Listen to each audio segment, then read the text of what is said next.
What's going on, everybody? Welcome back. This is ALPAT day 43. We spent much of the day today in a spot called Beaver Inlet. I believe I've talked about that before. And that is a nice sheltered location.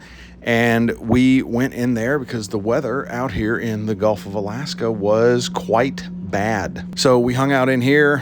Obviously, if the weather is bad enough that we can't be out sailing, certainly we did not fly the drone, so not a heck of a lot going on.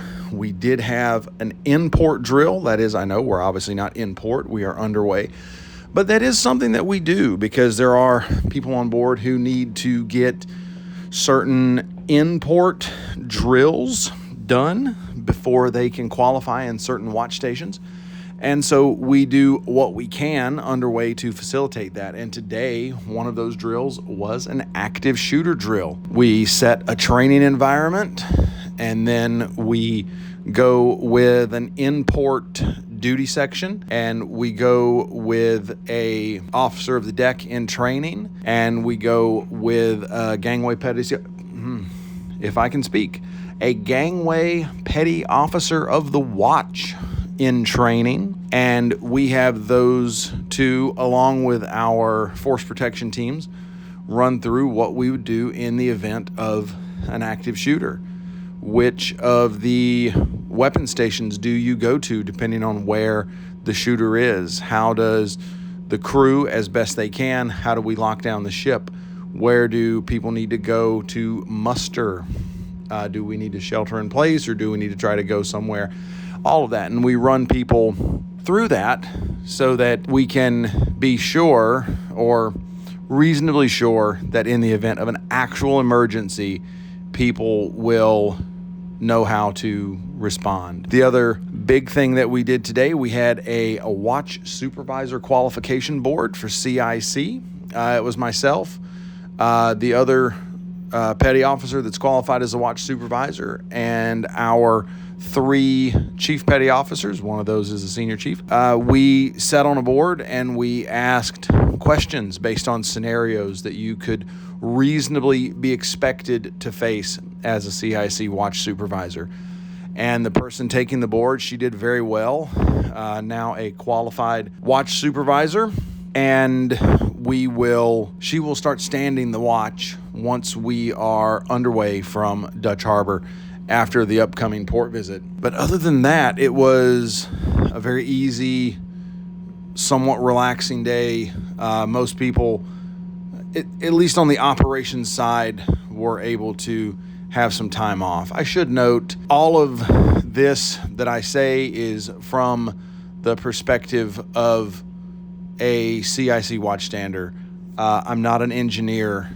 I know engineers work a lot more hours than we work as OSs. Obviously, cooks work a lot more hours than we do as OSs. So I don't want to make it seem like every day that we have is just relaxing and chill for everyone on board. In fact, oftentimes it is very much not. And as I know about larger issues that happen as far as what we are trying to work on, I will bring those up so that you can know that, yes, there are actually people on board this ship who do extensive amounts of work. It just happens to be that the person that is recording these episodes is one of the people that doesn't have a fully manual labor job, and oftentimes with what I do, since it is with, at the very least, sensitive equipment, it's not always something that can be talked about in a public forum like this. And also, well, let's be fair, a lot of what we do, I won't say cannot be talked about, but perhaps it should not be talked about.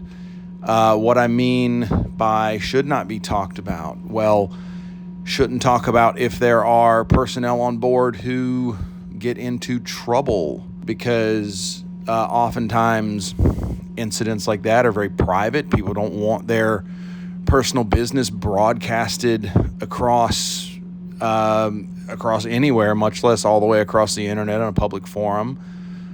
It could be that someone has to go home for any number of reasons. Personnel in my 2 years here, we have sent personnel home for medical issues. We have sent personnel home because they have had a death of a family member. We've sent personnel home for misconduct.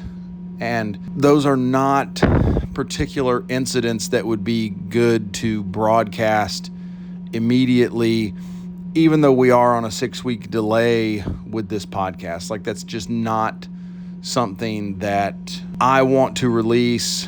It is probably something we could get permission to release, but that's not something I'm going to try to get permission to release. I just don't believe it's something that should be put out in public on the internet. But if you do have any questions about what we're doing out here, about the crew makeup, let me know.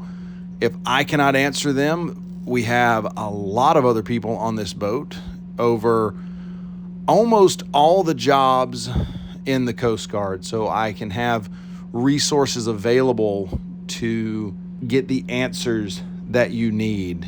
Just please ask the question. I thank you for listening, and I will talk to you again tomorrow.